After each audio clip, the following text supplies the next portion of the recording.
कहानी के स्टार्टिंग में हम लोग एक वॉरियर को देखते हैं जो कि एक काफी खतरनाक ड्रैगन से लड़ाई कर रहा होता है, जहाँ पर वो अपने पावर के मदद से काफी इजीली वो ड्रैगन को हरा देता है। लेकिन इसके बावजूद भी वो बिल्कुल भी खुश नहीं था, और ऐसा इसलिए था क्योंकि वो अपना पावर का लिमिट तक पहुंच गया था। और इसी वजह से वो अचानक से टेलीपोर्ट होकर एक दूसरी दुनिया पर चला जाता है। और वहाँ पर तो वो एक मर्चेंट के साथ ट्रैवल कर रहा था, जहाँ पर वो मर्चेंट उससे कहने लग जाता है कि हम जल्दी रॉयल कैपिटल पर पहुंच जाएंगे। और आखिरकार तुम रॉयल कैपिटल पर क्यों जाना चाहते हो? जिस पर वो बताने लग जाता है क्योंकि मुझे रॉयल एकेडमी में भर्ती होना है, जिससे कि मैं और भी ज्यादा स्ट्रॉन्ग हो पाऊँ। और उसका ये सारी कुछ बातें सुनकर वो मर्चेंट उससे कहने लग जाता है कि तुमको जल्दबाजी नहीं करना चाहिए, और वैसे भी तुम्हारा ये हाथ का मार्क को देखकर मुझे ऐसा लगता है कि तुम ज्यादा ताकतवर नहीं हो। लेकिन तभी अचानक से वो कहने लग जाता है कि पास में काफी खतरनाक मॉन्स्टर हमारे पास ही आ रहा है। और उसके ये बात को सुनकर वो मर्चेंट तो दूसरी साइड उसका बातों को बिल्कुल भी सीरियस नहीं लेता। और तभी अचानक से उसके सामने काफी खतरनाक एक मॉन्स्टर आ जाता है, जो देखकर वो लड़का काफी इजीली अपने स्वॉर्ड की मदद से वो मॉन्स्टर को हरा देता है। और उसके ये ताकत को देखकर दूसरे साथ वो मर्चेंट भी काफी ज्यादा शॉक था। और आगे वो दोनों रॉयल कैपिटल पर पहुंच जाते हैं, जहाँ पर वो लड़का जिसका नाम मैटी होता है वो रॉयल कैपिटल पर घूम रहा होता है। और आगे जब भी वो एक दुकान पर जाता है वो एक लड़की को देखता है जो कि शॉप ओनर को एक स्वॉर्ड बनाने के लिए कह रही थी, जहाँ पर वो उसे कहने लग जाती है कि मेरा एक दोस्त का एंट्रेंस एग्जाम होने वाला है, इसी वजह से मुझे एक स्वॉर्ड चाहिए। लेकिन उसका ये सारी कुछ बातें सुनकर वो शॉप ओनर तो दूसरे साइड उसको साफ साफ मना कर देता है। और ऐसा इसलिए था क्योंकि वो इतना जल्दी स्वॉर्ड को नहीं बना सकता है। लेकिन यहाँ पर तो वो लड़की काफी ज्यादा शॉप ओनर से रिक्वेस्ट कर रही थी, इसी वजह से मैटी उसके पास आता है, जहाँ पर वो शॉप ओनर से कहने लग जाता है कि मैं तुम्हारा मदद कर सकता हूँ अपने पावर के मदद से। और उसका ये सारी कुछ बातें सुनकर दूसरे साथ वो शॉप ओनर तो उसका बातों को बिल्कुल भी सीरियस नहीं लेता, क्योंकि उसको ऐसा लग रहा था कि मैटी उसका स्वॉर्ड बनाने में मदद नहीं कर सकता है। तो उसका ये सारा कुछ बातें सुनकर मैटी कहने लग जाता है कि मैं सच में ये सारा कुछ कर सकता हूँ। और उसका ये बात को सुनकर वो लड़की भी शॉप ओनर से स्वॉर्ड को बनाने के लिए बोलती है। और वो लड़की ये सारा कुछ इसलिए कह रही थी क्योंकि उसको मैटी के ऊपर पूरा ट्रस्ट था। और आगे वो दोनों एक जगह पर बैठकर एक साथ बातें करने लगते हैं, जहाँ पर हम लोग को पता चलता है कि वो लड़की का नाम असल में अल्मा है। और उसका ये बात को सुनकर आगे मैटी भी अपना नाम उसको बताता है। और आगे अल्मा उसका हाथ पकड़ती हुए उससे कहने लग जाती है कि स्वॉर्ड बनने के बाद हम दोनों एक साथ हमारे घर पर जाएंगे। और तभी अचानक से उस जगह पर अल्मा की फ्रेंड भी आ जाती है, और उसे देखकर तो मैटी काफी ज्यादा हैरान हो जाती है क्योंकि वो दिखने में काफी ज्यादा सुंदर थी। और आगे मैटी भी घबराती हुए उसको अपना इंट्रोडक्शन देने लग जाता है। और उसका ये बात को सुनकर दूसरे साथ तो वो लड़की कुछ भी नहीं कह रही थी, और इसी वजह से मैटी को ऐसा लगने लग जाता है कि शायद मेरा इंट्रोडक्शन सही नहीं था। और आगे वो लड़की भी घबराती हुए अपना इंट्रोडक्शन देने लग जाती है कि मेरा नाम असल में लूरी है और मैं अभी कोई भी रिलेशनशिप पे नहीं हूँ। और उसके ये बात को सुनकर दूसरे साथ मैटी अपने मन में कहने लग जाता है कि शायद इस दुनिया पे सभी लोग अपने रिलेशनशिप के बारे में भी बताते हैं। और आगे शॉप ओनर भी उसका शॉर्ट को बनाकर लेकर आता है, और वो शॉर्ट को देखकर आगे मैटी भी एक स्टोन की मदद से वो शॉर्ट के ऊपर एक मैजिक स्पेल को कास्ट कर देता है। और ये सारा कुछ देखकर वो शॉप ओनर उससे पूछने लग जाता है कि आखिरकार तुम कैसे इतना जल्दी ये शॉर्ट के ऊपर मैजिक इन्हेंसमेंट कर दिया। और आगे लूरी वो शॉर्ट को उठाती है वो शॉर्ट को टेस्ट करने के लिए, लेकिन आगे जब भी वो शॉर्ट टेबल को टच करती है वो अचानक से बीच से कट जाती है। और ये देखकर तो वहाँ के सभी काफी ज्यादा हैरान थे, जहाँ पर शॉप ओनर मैटी से पूछने लग जाता है कि आखिरकार तुम ये सारा कुछ कैसे किया है इतने कम टाइम में। और इसी वजह से आगे शॉप ओनर मैटी से पूछने लग जाता है कि क्या तुम बड़े होकर एक मैजिक इन्हेंसर बनना चाहते हो। और उसका ये बात को सुनकर दूसरी साइड मैटी तो उसको साफ साफ मना कर देता है। और आगे मैटी रॉयल एकेडमी पे आ जाता है वहाँ का एंट्रेंस एग्जाम देने के लिए, और वहाँ पर तो वो लूरी और अल्मा से भी मिलता है, जहाँ पर लूरी उससे कहने लग जाती है कि हम साथ में ये एंट्रेंस एग्जाम को क्लियर करेंगे। फिर आगे का सीन दिखाया जाता है जहाँ पर लूरी एक बंदे के साथ फाइट कर रही होती है, और यहाँ पर तो लूरी वो शॉर्ट को पाकर काफी ज्यादा पावरफुल बन गया था, इसी वजह से वो अपने ओपोनेंट को हरा देती है। फिर अगली बारी मैटी की होती है जिसके साथ रॉयल कैप्टन फाइट करने वाले थे, जहाँ पर रॉयल कैप्टन मैटी से कहने लगते हैं कि मैंने सुना है तुमने लूरी का शॉर्ट को काफी कम टाइम में इनहेंस किया है, और इसी के साथ साथ मैं ये भी देखना चाहता हूँ कि तुम्हारे डैड ने आखिरकार तुमको क्या क्या सिखाया है। और नाइट कैप्टन का मुंह से ये बात को सुनकर मैटी उनसे पूछने लगते हैं कि क्या आप मेरे फादर को जानते हो, जिस पर नाइट कैप्टन बताने लगते हैं कि मैं इसके बारे में तुमको बाद में बताऊंगा। और आगे जब भी फाइट स्टार्ट होता है मैटी अपना पावर का इस्तेमाल करके नाइट के कैप्टन को हरा देता है, और उसका इतना ज्यादा पावर देखकर सभी तो काफी ज्यादा हैरान थे। फिर हम लोग को अगले टेस्ट के बारे में बताया जाता है जो कि शूटिंग का होता है, जहाँ पर लूरी एक स्पेल के मदद से अपना टारगेट के ऊपर अटैक कर देती है। और ये सारा कुछ देखकर मैटी अपने मन में कहने लग जाता है कि यहाँ पर सभी मैजिक स्पेल को एक्टिवेट करने से पहले उसका नाम पुकारते हैं। और यहाँ पर लूरी ने भी तो टेस्ट को पास कर लिया था, और अगली बारी मैटी की होती है, जहाँ पर मैटी सबसे पहले टीचर से पूछने लग जाता है कि क्या फायर मैजिक यूज करना सही है, जिस पर टीचर उसको बताने लगते हैं कि फायर मैजिक करना काफी ज्यादा आसान होता है, इसी वजह से सभी इसका इस्तेमाल करते हैं। और टीचर का ये बात को सुनकर मैटी भी टीचर को थोड़ा सा पीछे हटने के लिए कहता है। और आगे जब भी वो अपना फायर मैजिक से अटैक करता है वहाँ पर काफी खतरनाक एक धमाका होता है और उसका ये अटैक इतना ज्यादा खतरनाक था जिस वजह से वहाँ पर काफी बड़ा एक गड्ढा भी हो गया था, जो देखकर वहाँ के सभी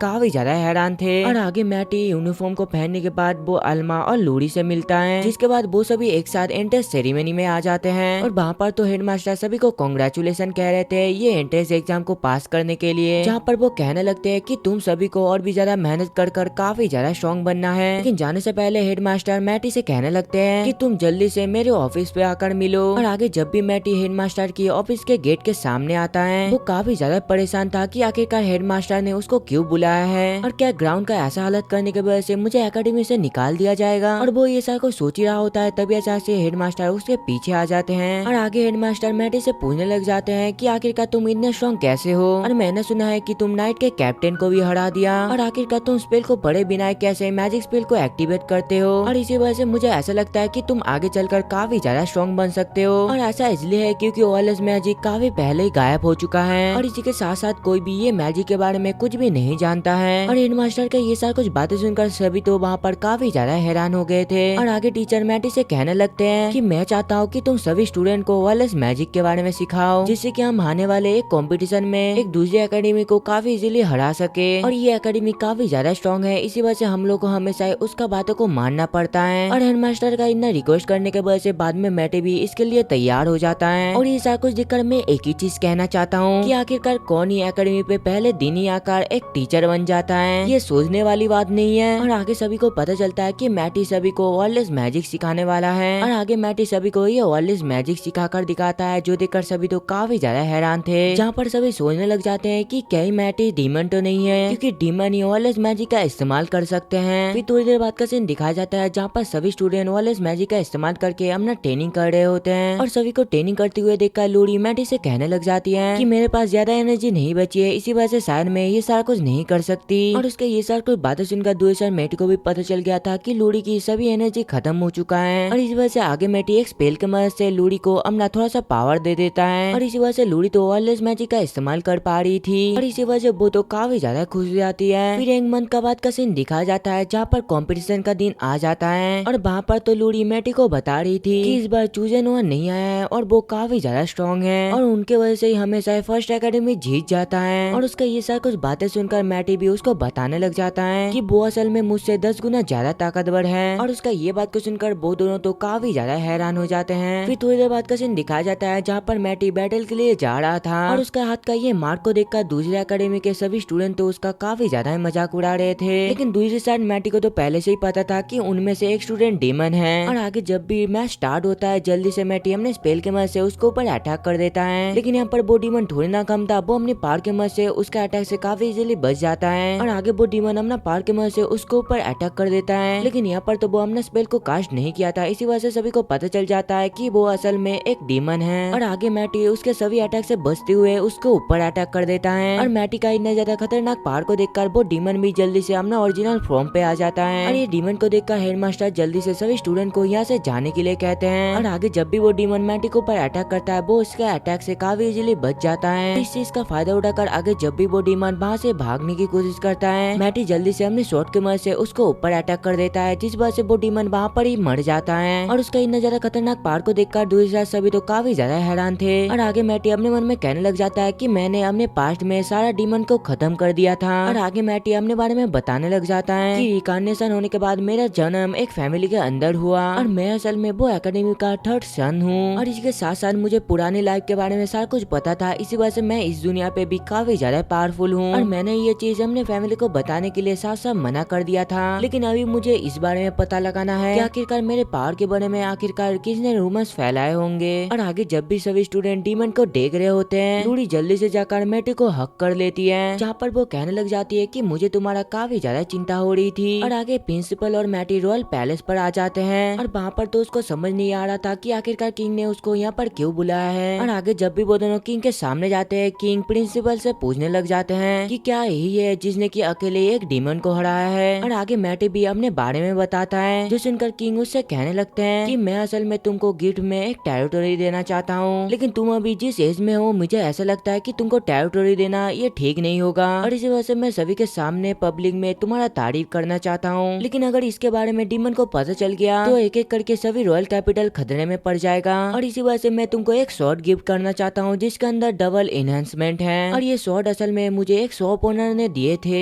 और किंग का ये सारा कुछ बातें सुनकर आगे मैटी भी किंग को बता देता है कि उसने असल में वो टेबल के बदले में वो शॉप ओनर को डबल एनहांसमेंट वाला एक शॉट दी थी। और इसी वजह से किंग उससे पूछने लगते हैं कि आखिरकार तुमको क्या गिफ्ट चाहिए, जिस पर मैटी कहने लग जाता है कि मैं आका सभी डेंजन की रिसोर्स को यूज करना चाहता हूँ। और ऐसा इसलिए था क्योंकि डेंजन के अंदर काफी ज्यादा रेयर आइटम होते हैं और इसके बारे में किसी को भी कुछ भी नहीं पता। और आगे वो कहने लग जाता है कि मैं वो सभी चीजों का इस्तेमाल करके डीमन को काफी इजीली हरा सकता हूँ। और आगे मैटी का ये सारा कुछ बातें सुनकर किंग भी इसके लिए बाद में मान जाते हैं। और आगे किंग उन दोनों को बताने लगते हैं कि हमारे किंगडम के 2 मैजिक चूसन वन गायब हो चुके हैं। और किंग का ये सारा कुछ बातें सुनकर मैटी अपने मन में सोचने लग जाता है कि ये सारा कुछ डीमन ने तो नहीं किया है, मैंने अपनी पास्ट लाइफ में सभी डीमन को खत्म कर दिया था। लेकिन मुझे ऐसा लगता है कि कुछ डीमन बच गए होंगे जो कि अपना पावर को इनहेंस कर लिया और वो ह्यूमैनिटी को अपना खतरा समझकर सभी इंसानों को खत्म करना चाहते हैं। और आगे किंग उससे कहने लगते हैं कि तुम्हारे वजह से इस नेशन से सभी डीमन भाग चुके हैं। मैटी कहता है कि अभी सिचुएशन और भी ज्यादा खराब होने वाला है और मुझे अभी ऐसा लगता है कि सभी डीमन एक साथ मिलकर हमारे नेशन के ऊपर अटैक करेंगे और उन लोग को ऐसा करने में करीब 3 मंथ का टाइम लग जाएगा। और इसी वजह से हम लोग को जल्दी डीमन से बचने के लिए एक बड़ा सा बैरियर को बनाना पड़ेगा और हमें वो बैरियर को बनाने के लिए काफी ज्यादा मैजिक की जरूरत है। और आप चिंता मत कीजिए, मैं 1 मंथ के अंदर ही सभी स्टूडेंट को वायरलेस मैजिक सिखा दूंगा जिससे कि वो लोग काफी ज्यादा स्ट्रॉन्ग हो जाएंगे और इसके मदद से हम लोग 1 मंथ के अंदर ही एक काफी बड़ा बैरियर को बना लेंगे। और आगे मैटी ट्रेजर रूम पर आ जाता है जहाँ पर एक गार्ड मैटी से कह रहा होता है आप इस रूम से कुछ भी ले सकते हैं जो कि आपको पसंद है। और तभी अचानक से मैटी का नजर एक शॉट पे जाता है जो देखकर वो अपने मन में कहने लग जाता है कि मैंने ये शॉट को असल में अपने पास्ट लाइफ पे बनाई थी। और इसी वजह से वो उस शॉट को ले लेता है और आगे वो एक पेंडेंट को भी ले लेता है जिससे कि उसका पावर काफी ज्यादा बढ़ जाएगा। फिर अगले दिन का सीन दिखाया जाता है जहाँ पर मैटी सभी स्टूडेंट को एकेडमी पे ट्रेनिंग दे रहा होता है और वहाँ पर तो सभी स्टूडेंट वायरलेस मैजिक का यूज काफी अच्छे से कर रहे होते हैं। और तभी यहाँ पर उसके पास एल्मा और लूडी आकर उससे पूछने लग जाते हैं कि मुझे हेडमास्टर से पता चला है कि तुम काफी बड़ा एक बैरियर बनाने वाले हो, जिस पर मैटी भी हाँ कहता है जहाँ पर वो कहने लग जाता है कि मैं अभी डेंजन में कुछ रिसोर्सेज को ढूंढने के लिए जा रहा हूँ और क्या तुम दोनों मेरे पार्टी में शामिल होना पसंद करोगे। और यहाँ पर तो उसको ऐसा लग रहा था कि वो दोनों उसको मना कर देंगे लेकिन बाद में वो दोनों इसके लिए मान जाते हैं। जहाँ पर लूडी बताने लग जाती है कि आल्मा शॉट यूज नहीं कर सकती है लेकिन आल्मा बो का इस्तेमाल करना काफी अच्छी तरीके से कर सकती है। और इसी वजह से आगे मैटी उसके लिए एक मैजिक बो बनाकर उसको दे देता है। और आगे लूडी उससे पूछने लग जाती है कि क्या तुम मुझे मैजिक इनहांसमेंट सिखा सकती हो, क्योंकि मुझे मैजिक इनहांसमेंट करना काफी ज्यादा अच्छी लगती है। और जब से मैं तुमको मैजिक इनहांसमेंट करते हुए देखा था तब से मैं ये मैजिक इनहांसमेंट को सीखना चाहती थी। और उसका इतना ज्यादा रिक्वेस्ट की वजह से आगे मैटी भी इसके लिए मान जाता है। और आगे जब भी वो तीनों डेंजन के अंदर जाते हैं अल्मा तो एक एक करके अपने बो के मदद से छोटे छोटे मॉन्स्टर को हरा रही थी। और इसी वजह से मैटी अल्मा से कहता है कि तुम अकेले जाकर डेंजन में ऐसी छोटी छोटी मॉन्स्टर को खत्म करो। और उसका ये बात को सुनकर आगे अल्मा भी इसके लिए मान जाती है। और उसके जाने के बाद आगे लूडी मैटी से पूछने लग जाती है कि क्या तुम अभी मुझे मैजिक इनहांसमेंट सिखाने वाली हो, जिस पर वो बताने लग जाता है कि मैजिक इनहांसमेंट सीखना काफी ज्यादा मुश्किल है और इसी वजह से तुमको इसके लिए एक सही टाइम का इंतजार करना पड़ेगा। और उसका ये बात को सुनकर लूडी थोड़ी सी सैड हो जाती है और आगे वो दोनों एक साथ आगे जाने लगते हैं। और तभी अचानक से मैटी डेंजन के दीवारों को तोड़ देता है। और आगे लूडी के पूछने पर मैटी उसको बताने लग जाता है कि डेंजन की दीवारें काफी ज्यादा स्ट्रॉन्ग होता है और इसी वजह से तुम इससे काफी सारे आइटम को बना सकते हो। और उसका ये बात को सुनकर आगे लूडी भी अपना पावर का इस्तेमाल करके उस मेटल के मदद से आल्मा के लिए एक मेटल बना कर देती है। और ये सब कुछ देखकर आल्मा तो काफी ज्यादा खुश थी। और ऐसे ही आगे वो दोनों सभी मॉन्स्टर को खत्म करते करते 10th फ्लोर पर पहुंच जाते हैं। और इतने सारे मॉन्स्टर को हराने के बाद से यहाँ पर तो आल्मा और लूडी काफी ज्यादा स्ट्रॉन्ग बन गई थी। और तो यहाँ पर अचानक से एक उल्फ मॉन्स्टर आ जाता है जो कि काफी ज्यादा स्ट्रॉन्ग होता है। और वो उल्फ को देखकर मैटी तो उन दोनों को वो उल्फ से लड़ने के लिए कहता है क्योंकि उन दोनों को काफी ज्यादा स्ट्रॉन्ग बनना था। लेकिन तभी अचानक से वो उल्फ उन दोनों के ऊपर अटैक कर देता है और वो उल्फ के अटैक से तो वो दोनों बाल बाल बचते हैं। और इसी वजह से दूसरी साइड मैटी अपने मन में कहने लग जाता है कि क्या मुझे इन दोनों का मदद करना चाहिए। लेकिन आगे काफी मेहनत करने के बाद आल्मा और लूडी एक साथ मिलकर वो मॉन्स्टर को हरा देती है। और ये सारा कुछ देखकर मैटी तो उन दोनों का काफी ज्यादा तारीफ कर रहा था क्योंकि यहाँ पर उन दोनों का टीम और काफी ज्यादा अच्छा था। और आगे मैटी वहाँ पर एक बैरियर को बनाकर उन दोनों से कहने लग जाता है कि तुम दोनों यहीं पर वेट करो और मैं 25 फ्लोर पर जाने वाला हूँ। और उसका ये बात को सुनकर आल्मा तो काफी ज्यादा शॉक्ड हो जाती है क्योंकि डेंजन की सभी स्ट्रॉन्ग पार्टी बस 23 फ्लोर पर ही जा पाए हैं और इसीलिए तुम्हारा वहाँ पर जाना बिल्कुल भी सेफ नहीं होगा। जिस पर मैटी उन दोनों को बताने लग जाता है कि तुम ज्यादा टेंशन मत करो, मैं वहाँ पर मरने नहीं वाला वाला। और ये कहकर ही आगे मैटी सभी फ्लोर को एक एक करके क्लियर करने के बाद 25 फ्लोर पर पहुंच जाता है। वहाँ पर तो उसको काफी सारे मॉन्स्टर फील हो रहे थे, इसी वजह से वो सभी मॉन्स्टर को एक ही झटके में हरा देता है। और तभी अचानक से उसके सामने एक काफी बड़ा सा स्नेक मॉन्स्टर आ जाता है, जहाँ पर मैटी उसका हर एक अटैक से बचकर वो उसके ऊपर ही अटैक कर देता है। लेकिन उसका ये अटैक से भी वो स्नेक का कुछ भी नहीं हुआ था। और इसी वजह से मैटी जल्दी से अपने फुल पावर के साथ अपने शॉट के मदद से उसको ऊपर अटैक कर देता है। और इसी वजह से वो मॉन्स्टर भी वहाँ पर ही हार जाता है। और आगे जब भी मैटी उन दोनों के पास आता है, वो उन दोनों से कहने लग जाता है कि मैंने ये डेंजन को क्लियर कर दिया। ये कहकर वो इस डेंजन का मेन बॉस को दिखाता है। और ये खतरनाक मॉन्स्टर को देखकर दूसरा लूड़ी और आलमा तो काफी ज्यादा हैरान थे। फिर थोड़ी देर बाद का सीन दिखाया जाता है, जहाँ पर वो तीनों गिल्ड पर आए थे हमने इस चीजों को एक्सचेंज करवाने के लिए। जहाँ पर गिल्ड का एक रिसेप्शनिस्ट उससे कहने लगते हैं कि आखिरकार तुमको क्या एक्सचेंज करवाना है। और रिसेप्शनिस्ट का ये बात को सुनकर जल्दी से मैटी वो मॉन्स्टर का सिर को निकालकर वो रिसेप्शनिस्ट से कहने लग जाता है कि क्या आप ये चीज को एक्सचेंज कर सकते हैं। और आगे जब भी रिसेप्शनिस्ट वो बड़े से मॉन्स्टर को देखता है, वो काफी ज्यादा शॉक्ड हो जाती है। फिर थोड़ी देर बाद का सीन दिखाया जाता है, जहाँ पर मैटी ने काफी सारी चीजें बेच दिया था। और ये सारा कुछ बेचने के बाद उन दिनों को 700 गोल्ड कॉइन मिलते हैं। और इसी वजह से मैटी कहने लग जाता है कि हम ये पैसे को 3 हिस्सों में बांट लेते हैं। और इसका ये सारा कुछ बातें सुनकर वो दोनों मना करने लगते हैं, क्योंकि वो दोनों ने तो मैटी के लिए कुछ ज्यादा खास मदद नहीं किया था। और इसी वजह से वो दोनों कहने लग जाती है कि हम इतने सारे पैसे को नहीं रख सकते। लेकिन तभी अचानक से मैटी को इस किंगडम में कुछ डीमन का एहसास होता है। और आगे वो इसके बारे में उन दोनों को ही बता देता है, जहाँ पर वो कहने लग जाता है इनमें से एक बंदा काफी ज्यादा स्ट्रॉन्ग है और एक वीक है। और इसी वजह से मैं स्ट्रॉन्ग वाले से लड़ने के लिए जा रहा हूँ और तुम बाकी सबको देख लेना। और मैटी का ये सारा कुछ बातें सुनकर वो दोनों कहने लगते हैं कि हम दोनों डीमन से नहीं लड़ सकते और हम दोनों हार जाएंगे। जिस पर मैटी उन दोनों को एहसास दिलाता है कि तुम दोनों उसको हरा सकते हो, और अगर हम तीनों मिलकर वो डीमन को नहीं रोके तो रॉयल एकेडमी पूरी तरीके से तबाह हो जाएगा। और उसका ये सारा कुछ बातें सुनकर बाद में वो दोनों भी इसके लिए मान जाते हैं, जहाँ पर वो दोनों कहने लगते हैं कि हम दोनों तुम्हें अकेला वो डीमन से लड़ने नहीं देंगे, हम भी तुम्हारी मदद करेंगे। और उसका ये बात को सुनकर मैटी भी ठीक है कहकर वो डीमन से लड़ने के लिए चला जाता है। और आगे जब भी वो डीमन मैटी को अपने पास देखता है, वो तो काफी ज्यादा हैरान हो जाता है। और आगे जब भी वो डीमन मैटी के ऊपर अटैक करने लग जाता है, मैटी अपने मन में कहने लग जाता है कि मेरे पास ज्यादा मैजिक पावर बचा नहीं है। और तभी अचानक से वो डीमन मैटी के ऊपर अटैक कर देता है। लेकिन यहाँ पर मैटी थोड़ी ना कम था, वो अपने बैरियर के मदद से उसके अटैक को काफी इजीली ब्लॉक कर देता है। और ये देखकर वो डीमन तो काफी ज्यादा हैरान हो जाता है। और तभी दूसरी साइड मैटी अपने मन में कहने लग जाता है कि मुझे ये डीमन का पावर का यूज उन लोगों के ऊपर ही करना पड़ेगा। ये कहकर ही मैटी जल्दी से वो डीमन का अटैक को उसके तरफ ही भेज देता है। और ये सारा कुछ देखकर उनमें से एक डीमन कहने लग जाता है कि तुम तो काफी तैयारी से आए हो। और दूसरी साइड एल्मा भी अपने एरो के मदद से वो दूसरे डीमन के ऊपर अटैक कर देती है। और यहाँ पर तो उन दोनों का प्लान बस वो डीमन को अलग करना था, जिससे कि मैटी को थोड़ा सा मदद मिल सके। और तभी हम लोग दूसरी साइड वो डीमन को देखते हैं, जो कि मैटी के ऊपर काफी खतरनाक एक स्पेल से अटैक करने वाला होता है। और ये देखकर मैटी जल्दी से वो स्पेल के ऊपर एक चीज फेंक कर वो स्पेल को तोड़ देता है। और आगे वो डीमन अपना शॉट को निकाल कर मैटी के साथ फाइट करने लग जाता है। लेकिन यहाँ पर मैटी थोड़ी ना कम था, वो उसका हर एक अटैक को डॉज कर लेता है। और ये देखकर वो डीमन चिल्लाते हुए कहने लग जाता है कि आखिरकार मेरा अटैक तुम्हारे ऊपर क्यों नहीं लग रहा है। मैटी बताता है ऐसा इसलिए है क्योंकि तुम्हारा शॉट स्किल बिल्कुल भी अच्छा नहीं है। और आगे जब भी मैटी उसके ऊपर अटैक करने के लिए जा रहा होता है, ये देखकर वो डीमन भी अपना फुल मैजिक पावर का इस्तेमाल करने लग जाता है, जहाँ पर वो डीमन मैटी से कहने लग जाता है कि तुम मेरे टैब में फंस गए। लेकिन यहाँ पर दूसरी साइड मैटी भी उसके अटैक से बच जाता है। और आगे वो डीमन भी मैटी को काफी अच्छा खासा टक्कर देता है। और आगे मैटी वो डीमन को अपने टैब में फंसाकर उससे कहने लग जाता है कि ये मैजिक धीरे धीरे करके तुम्हारा सारा पावर को एब्जॉर्ब कर लेगा। और तभी अचानक से पावर कम होने के वजह से वो डीमन ऊपर से नीचे गिर जाता है। लेकिन इसके बावजूद भी वो डीमन दोबारा खड़ा हो जाता है मैटी के साथ लड़ाई करने के लिए। लेकिन यहाँ पर तो वो डीमन के पास बिल्कुल भी पावर नहीं था। और आगे एक अटैक करने से वो डीमन वहाँ पर ही मर जाता है। और उसको मरा हुआ देखकर वो दूसरा डीमन भी उसके पास जाने की कोशिश करता है। लेकिन यहाँ पर अल्मा और लूड़ी एक साथ मिलकर वो डीमन को काफी दूर लेकर आया था। और उन दोनों का ये साथ फाइट देखकर मैटी दूर से कहने लग जाता है कि सच में ये दोनों काफी अच्छे से लड़ रहे हैं। और आगे मैटी वो डीमन को खत्म करने के लिए उसके पास जाने लगता है। और मैटी को तो देखकर वो डीमन यहाँ से भागने की कोशिश कर रहा था। और ये देखकर एल्मा जल्दी से अपने एरो की मदद से उसको ऊपर अटैक कर देती है। और ये एरो की मदद से मैटी काफी जल्दी से वो डीमन के पास चला जाता है और उसके ऊपर एक अटैक करता है। और उसका ये अटैक इतना ज्यादा खतरनाक था, जिस वजह से वो डीमन भी वहाँ पर ही मारा जाता है। और ये सारा कुछ देखकर सभी लोग काफी ज्यादा हैरान होते हैं कि ये तीनों ने मिलकर दो डीमन को काफी इजीली हरा दिया। और ये देखकर मैटी जल्दी से अल्मा और लोड़ी को उठाकर वहाँ से भाग जाता है। और ऐसा इसलिए था क्योंकि वो दोनों पब्लिक में नहीं आना चाहते थे। और अगले दिन पे किंग उन तीनों को रिवॉर्ड देने के लिए पैलेस पे बुलाती है, जहाँ पर किंग मैटी से पूछने लग जाता है कि इस बार तुमको रिवॉर्ड में क्या चाहिए। जिस पर मैटी भी बताने लग जाता है कि मैं और भी काफी सारा डेंजर में जाना चाहता हूँ। और उसका ये बात को सुनकर प्रिंसिपल काफी ज्यादा हैरान हो जाते हैं, लेकिन दूसरी साइड किंग तो इसके लिए मान गए थे। और आगे वो एल्मा से पूछने लग जाती है कि आखिरकार तुमको रिवन में क्या चाहिए, जिस पर वो कहने लग जाती है कि मुझे काफी सारे पैसे चाहिए। ये सुनकर किंग तो काफी ज्यादा हंसने लगते हैं, लेकिन तभी मैटी को रियलाइज होता है कि कोई उन लोगों के ऊपर नजर रखा हुआ है। और ये सारा कुछ देखकर मैटी कहने लग जाता है कि तुम्हारे बारे में मुझे सारा कुछ पता चल गया है कि तुम छुप छुप कर हम लोग को देखे जा रहे हो। और ये कहकर मैटी जल्दी से उसके ऊपर अटैक कर देता है। और आगे किंग के पूछने पर मैटी बताने लग जाता है कि कुछ डीमन अपने मैजिक के मदद से हमारे ऊपर नजर रखे हुए थे और ये मैजिक लॉन्ग डिस्टेंस पे भी काम करता है। और आगे मैटी किंग को वो डीमन की लोकेशन भी बता देता है, जो देखकर प्रिंसिपल मैटी से पूछने लग जाता है कि क्या तुमने वो डीमन को मार दिया, जिस पर वो बताने लग जाता है कि मैंने बस वो डीमन को इंजर्ड किया। और आगे जब भी किंग वो जगह को देखते हैं वो कहने लगते हैं कि ये जगह में पहले एक विलेज था, लेकिन एक दिन वो जगह पर कुछ डीमन आकर वो जगह को पूरी तरीके से तबाह कर दिया। और आगे मैटी कहने लग जाता है कि मैं वो डीमन को हराने के लिए जाने वाला हूँ, जिस पर अल्मा उसको बताने लग जाती है कि यहाँ से वो विलेज काफी ज्यादा दूर है और वहाँ पर जाने में करीब 6 मंथ लग जाएगा। जिस पर मैटी भी कहने लग जाता है हाँ मैं भी अपना टेलीपोर्ट मैजिक यूज नहीं कर सकता हूँ। और उसका मुंह से टेलीपोर्ट मैजिक का नाम सुनकर प्रिंसिपल उससे पूछने लगते हैं कि क्या तुम टेलीपोर्ट मैजिक जानते हो, जिस पर वो बताने लग जाता है हाँ मैं टेलीपोर्ट मैजिक जानता हूँ, लेकिन मेरा हाथ का ये मार्क की वजह से मैं अभी इसको इस्तेमाल नहीं कर सकता, लेकिन इसके बावजूद भी मैं कुछ दूसरा रास्ता ढूंढ लूंगा। फिर थोड़ी देर बाद का सीन दिखाया जाता है जहाँ पर वो तीनों पहाड़ की तरफ जा रहे होते हैं और वहाँ पर आलमा बताने लग जाती है कि हेडमास्टर ने सभी स्टूडेंट को डेंजर से सभी चीजों को लाने के लिए कहा है। और आगे वो दोनों मैडी से पूछने लग जाती है कि आखिरकार वो दोनों कैसे वो विलेज पर जाएंगे, जिस पर वो बताने लग जाता है कि ये एक सरप्राइज है और इसके बारे में तुमको बाद में पता चल जाएगा। और आगे वो तीनों एक गुफा के पास आ जाते हैं जहाँ पर मैटी बताने लग जाता है कि ये असल में ब्लैक ड्रैगन एरिस है। और वो ड्रैगन को देखकर तो अल्मा और लूरी काफी ज्यादा डर जाते हैं, जहाँ पर वो दोनों मैटी से कहने लगते हैं कि ये अकेला ही पूरा नेशन को खत्म कर सकता है। जिस पर मैटी बताने लग जाता है कि मैं असल में वो ड्रैगन के लिए बातें करने के लिए जा रहा हूँ। और उसका ये बात को सुनकर वो दोनों सोचने लगते हैं कि सच में मैटी वो ड्रैगन के साथ बातें कर सकता है। और आगे मैटी वो ड्रैगन के पास जाते हुए अपने मन में कहने लग जाता है कि मैं आयरिस को अपने पास्ट लाइफ से जानता हूँ और मैंने उसको एक ही बार हराया था, जिसके बाद वो सरेंडर कर दिया। और आगे जब भी वो ड्रैगन मैटी को देखता है वो उसे कहने लग जाता है कि तुम यहाँ से जल्दी से चले जाओ, नहीं तो मैं तुमको खत्म कर दूंगा। और उसका ये बात को सुनकर मैटी सोचने लग जाता है कि शायद आयरिस ने उसको पहचाना नहीं। और आगे जब भी वो ड्रैगन मैटी को अटैक करने वाली होती है मैटी उल्टा है उसका स्पेल को तोड़ देता है। और ये सारा कुछ देखकर तो आयरिस काफी ज्यादा हैरान थी, जहाँ पर वो ड्रैगन मैटी से पूछने लग जाती है कि क्या आप गोयोस हो, जिस पर मैटी बताने लग जाता है कि मैं दोबारा रिकार्नेट हुआ हूँ। और उसका ये बात को सुनकर आयरिस उससे काफी ज्यादा माफी मांगने लग जाती है। और आगे मैटी उससे पूछने लग जाती है कि क्या तुम मुझे एक दूसरे विलेज पर लेकर जा सकते हो, जिस पर आयरिस कहने लग जाती है हाँ, लेकिन आप अपना टेलीपोर्ट मैजिक का इस्तेमाल करके भी वहाँ पर जा सकते हो ना। जिस पर मैटी अपना हाथ का वो निशान को दिखाकर उसको बताने लग जाता है कि मैं इस चीज के वजह से अपना टेलीपोर्ट मैजिक का इस्तेमाल नहीं कर सकता हूँ। और आगे मैटी उन दोनों से कहने लग जाता है कि ये ड्रैगन हमारा मदद करने के लिए रेडी हो गया है, जिस पर आयरिस उसको बताने लग जाती है कि मैं आपका मदद नहीं कर सकती हूँ। और ये कहकर वो अपना विंग्स को दिखाकर उसको बताने लग जाती है कि आपका जाने के बाद काफी सारे ह्यूमन ने मेरे ऊपर अटैक करने की कोशिश की, इसी वजह से मेरा पंखों का ये हालत हो गया और इसी वजह से क्या आप मेरा विंग्स को ठीक कर सकते हो। और उसका ये बात को सुनकर मैटी भी उसका विंग्स को ठीक कर देता है। और आगे आयरिस उन दोनों को अपना नाम बताती है और ये सुनकर तो वो दोनों काफी ज्यादा हैरान हो रहे थे, क्योंकि पहली बार कोई ड्रैगन उन दोनों के साथ बातें कर रहा था। फिर थोड़ी देर बाद का सीन दिखाया जाता है जहाँ पर वो तीनों ड्रैगन के ऊपर बैठकर जाने लगते हैं, जहाँ पर आयरिस बताने लग जाती है कि मैं करीब 5000 साल बाद उड़ रही हूँ। और आगे आयरिस अपने फुल पावर के साथ उड़ने वाली होती है, लेकिन तभी अचानक से मैटी उसको रोक देता है। और ऐसा इसलिए था क्योंकि ह्यूमन के लिए उसका स्पीड बिल्कुल भी ठीक नहीं है और इसी वजह से तुम थोड़ा सा कम स्पीड से चलो। ये सुनकर लूरी भी मान जाती है। और आगे जब भी मैटी वो विलेज पर पहुंचता है वो वहाँ पर पहुंचने के बाद ही वो तुरंत ही एक डीमन को खत्म कर देता है। और आगे उसको एहसास होता है कि यहाँ पर बस 2 ही डीमन बचे हुए हैं और उनमें से तो एक डीमन काफी ज्यादा स्ट्रॉन्ग है। इसी वजह से मैटी अपने मन में कहने लग जाता है कि फाइनली इतना दिनों बाद मुझे एक काफी खतरनाक डीमन से लड़ाई करने को मिलेगा। और आगे सभी वो बिल्डिंग के अंदर पहुंच जाते हैं, जहाँ पर मैटी अल्मा और लूरी के साथ अपने टेलीपेटी का इस्तेमाल करके बातें करने लग जाता है। और आगे मैटी उन दोनों को बताने लग जाता है कि यहाँ पर बस 2 ही डीमन बचे हुए हैं। पहला डीमन अपना पावर के मदद से यहीं कहीं पर ही छुपा हुआ है और दूसरा डीमन जो कि काफी ज्यादा पावरफुल है वो यहाँ पर नहीं है। और आगे मैटी की पावर के मदद से अल्मा और लूरी को वो डीमन दिखने लग जाता है और ये देखकर अल्मा जल्दी से अपना एरो निकालकर उसके ऊपर चलाने वाली होती है, लेकिन तभी वो देखती है कि वो डीमन अपनी जगह से नहीं हिल रहा है, जो देखकर मैटी उन दोनों को बताने लग जाता है कि शायद वो डीमन को पता नहीं है कि हम लोग उसे देख सकते हैं। और तभी अचानक से अल्मा अपना एरो के मदद से उसके ऊपर अटैक कर देती है और तभी उसका एरो आकार वो डीमन को लगता है, जिस वजह से वो डीमन काफी ज्यादा डर जाता है, जहाँ पर वो डीमन कहने लग जाता है कि तुम मैटी नहीं हो सकते हैं, क्योंकि वो इतना दूर से इस जगह पर इतना जल्दी नहीं आ सकता है, और तुम जरूर कोई दूसरा इंसान हो जो कि मैटी का रूप लेकर यहाँ पर आया है। और उसका ये सारी कुछ बातें सुनकर मैटी अपने मन में कहने लग जाता है कि क्या ये डीमन को सच में लगता है कि मैं फेक मैटी हूँ। और तभी अचानक से वो डीमन मैटी को ऊपर अटैक कर देता है, लेकिन यहाँ पर दूसरी साइड मैटी तो उसका हर एक अटैक को डॉज किए जा रहा था, और दूसरी साइड तो एल्मा अपने काफी सारे एरो से बार बार वो डीमन के ऊपर अटैक कर रही होती है। और तभी अचानक से वो डीमन के पीठ पे काफी सारा एरो आकर लगता है, जो देखकर वो कहने लग जाता है कि ये एरो की मदद से मेरा कुछ भी नहीं बिगड़ने वाला। और आगे जब भी वो मैटी के ऊपर अटैक करने के लिए जा रहा होता है, अचानक से उसको एहसास होता है कि उसके पावर के साथ साथ स्पीड काफी ज्यादा कम हो गया है, जिस पर मैटी बताने लग जाता है कि ये सारा कुछ असल में वो एरो की मदद से हो रहा है। और आगे जब भी वो डीमन को पता चलता है कि वो एरो उसका सारा पावर को एब्जॉर्ब कर रहा है, वो जल्दी से अपना फुल पावर में आ जाता है उससे लड़ने के लिए, जो देखकर मैटी बताने लग जाता है कि सभी डीमन इसका इस्तेमाल करके अपने दुश्मनों को काफी इजीली हरा देते हैं। और तभी अचानक से वो डीमन अल्मा और लूड़ी को ऊपर अटैक कर देता है, लेकिन तभी अचानक से वो दोनों गायब होकर उसके पीछे आ जाते हैं, जहाँ पर मैटी उसको बताने लग जाता है कि तुम जिसके पीछे भाग रहे थे वो असल में एक इल्यूजन था। और आगे अल्मा अपने आड़ो की मदद से अपना फाइनल अटैक करता है, जिस वजह से वो डीमन वहाँ पर ही मारा जाता है। और ये सारा कुछ देखकर एल्मा और लूड़ी काफी ज्यादा खुश होते हैं, क्योंकि उन दोनों ने मिलकर पहली बार एक स्ट्रॉन्ग मॉन्स्टर को हराया था। और आगे मैटी उन दोनों से कहने लग जाता है कि तुम एरस के पास जाओ और मैं अभी वो पावरफुल डीमन से लड़ने के लिए जा रहा हूँ। ये कहकर वो वहाँ से चला जाता है। और आगे जब भी मैटी अपना एक स्टोन का इस्तेमाल करता है, उसके सामने अचानक से एक डीमन आ जाता है, जहाँ पर वो डीमन मैटी से कहने लग जाता है कि तुमने वो डीमन को हरा दिया, लेकिन मैं उस डीमन से भी काफी ज्यादा पावरफुल हूँ, इसी वजह से तुम मेरे हाथों ही मरने वाले हो। जिस पर मैटी कहने लग जाता है कि अभी मुझे मरने का कोई भी इरादा नहीं है। और आगे जब भी वो डीमन मैटी को ऊपर अटैक करता है, वो उसका अटैक को काफी इजीली ब्लॉक कर देता है। और लड़ते लड़ते मैटी को भी समझ आ जाता है कि वो डीमन सच में काफी ज्यादा स्ट्रॉन्ग है। और तभी अचानक से वो डीमन मैटी का हाथ को ही काट देता है, जो देखकर मैटी तो काफी ज्यादा हैरान था। और आगे वो डीमन मैटी से कहने लग जाता है कि तुम अभी मरने वाले हो, लेकिन तभी अचानक से मैटी का हाथ आकर जुड़ जाता है, जो देखकर वो डीमन तो काफी ज्यादा शॉक था। और आगे वो डीमन मैटी को ऊपर बार बार अटैक किए जा रहा होता है, लेकिन यहाँ पर हर बारी मैटी उसका अटैक को डॉज कर रहा था। और आगे जब भी मैटी उसके ऊपर अपना शॉट से अटैक करती है, उसका हाथ में कट लग जाता है, जहाँ पर वो डीमन को पता चलता है कि असल में ये शॉट के अंदर पॉइजन था। और इसी वजह से वो डीमन जल्दी से अपने पावर की मदद से उसके ऊपर अटैक करने वाला होता है, लेकिन यहाँ पर दूसरी साइड मैटी थोड़ी ना कम था, वो अपना पावर की मदद से उसका स्पेल को ही तोड़ देता है। और उसका ये खतरनाक पावर को देखकर दूसरी साइड वो डीमन तो काफी ज्यादा हैरान था। और आगे मैटी अपने स्पेल की मदद से वो डीमन के ऊपर अटैक कर देता है, जहाँ पर वो उससे कहने लग जाता है कि अब तुम अपने मैजिक को बिल्कुल भी कंट्रोल नहीं कर पाओगे, और कुछ देर के बाद तुम अपने मैजिक के मदद से अचानक से विस्फोट हो जाओगे। और तभी अचानक से वो डीमन के पावर की वजह से वहाँ पर काफी खतरनाक एक विस्फोट होता है। और आगे जब भी वहाँ पर ब्लास्ट खत्म होता है, वहाँ पर तो काफी बड़ा एक क्रिस्टल था। और तभी अचानक से लूड़ी मैटी को ऊपर कूद कर उसको हक कर लेती है, जहाँ पर वो उससे पूछने लग जाती है कि क्या तुम ठीक हो, जिस पर वो बताता है हाँ मैं ठीक हूँ। और आगे जब भी आल्मा मैटी से ये क्रिस्टल के बारे में पूछती है, वो बताने लग जाता है कि ये डीमन ये क्रिस्टल का इस्तेमाल करके सभी डीमन को रॉयल कैपिटल के अंदर भेजना चाहता था। और आगे लूड़ी के पूछने पर मैटी बताने लग जाता है कि अब सभी डीमन रॉयल कैपिटल की ओर नहीं जा रहे हैं, इसी वजह से कैपिटल पूरी तरीके से सेफ है। और आगे जब भी वो लोग अपने घर पर जाने लगते हैं, एरिस मैटी से पूछने लग जाता है कि आखिरकार अब मुझे क्या करना होगा, जिस पर मैटी बताने लग जाता है कि तुम हमारे साथ रह सकते हो, और तुमको तो वो मैजिक पता है होगा जिससे कि तुम एक ह्यूमन में ट्रांसफॉर्म हो सकते हो। और आगे आयरिस एक स्पेल की मदद से अपने आप को एक गर्ल में ट्रांसफॉर्म कर लेती है। और यहाँ पर तो वो पूरा बिना कपड़ों में था, इसी वजह से एल्मा जल्दी से जाकर उसको अपना आंखें बंद करने के लिए कहती है। और आगे सभी कैपिटल के अंदर पहुंच जाते हैं, जहाँ पर मैटी हेडमास्टर से आयरिस का एडमिशन के बारे में पूछता है। और उसका ये सब कोई बातें सुनकर आगे हेडमास्टर भी मान जाते हैं, जहाँ पर वो उसे कहने लगते हैं और एडमिशन से पहले हमें सबसे पहले इसका टेस्ट को लेना पड़ेगा। और हेडमास्टर का ये सब कोई बातें सुनकर मैटी भी दूसरे साइड मान जाता है, जहाँ पर वो कहने लग जाता है कि मैं भी इसका साथ रहूंगा, क्योंकि उसको पहले से पता था कि मैटी असल में एक ड्रैगन है और वो अपना कंट्रोल कभी भी खो सकता है, जिस वजह से ये पूरा एकेडमी में ब्लास्ट हो सकता है, जिस पर हेडमास्टर भी इसके लिए मान जाते हैं। और आगे मैटी आयरिस से कहने लग जाता है कि तुम अपने पावर को काफी कम इस्तेमाल करना। और ये कहकर वो आयरिस का हाथ के ऊपर एक मार्क को बना देता है। और उसका ऐसा करते हुए देखकर दूसरे साइड वो दोनों काफी ज्यादा हैरान थे। और अगले दिन पे तो यहाँ पर आयरिस का टेस्ट होने वाला था, लेकिन यहाँ पर तो हर समय वो टेस्ट में काफी अजीब बिहेव कर रही थी। और ये सब कुछ देखकर हेडमास्टर मैटी से पूछने लगते हैं क्या आयरिस सच में एक ह्यूमन है, जिस पर मैटी भी बताने लग जाता है कि हाँ ये सच में एक नॉर्मल इंसान है। फिर अगले सीन में तो आयरिस नाइट कैप्टन से लड़ाई करने वाली थी। और आगे जब भी मैटी लूड़ी से पूछने लग जाता है कि आखिरकार ये कौन है, जिस पर लूड़ी बताने लग जाती है कि क्या तुमको याद नहीं है, ये असल में नाइट कैप्टन है, जिसको कि तुमने काफी इजीली एंट्रेंस एग्जाम में हराया था। जिस पर मैटी उससे कहने लग जाती लगता है सच में मैं इसके बारे में तो भूल ही गया था।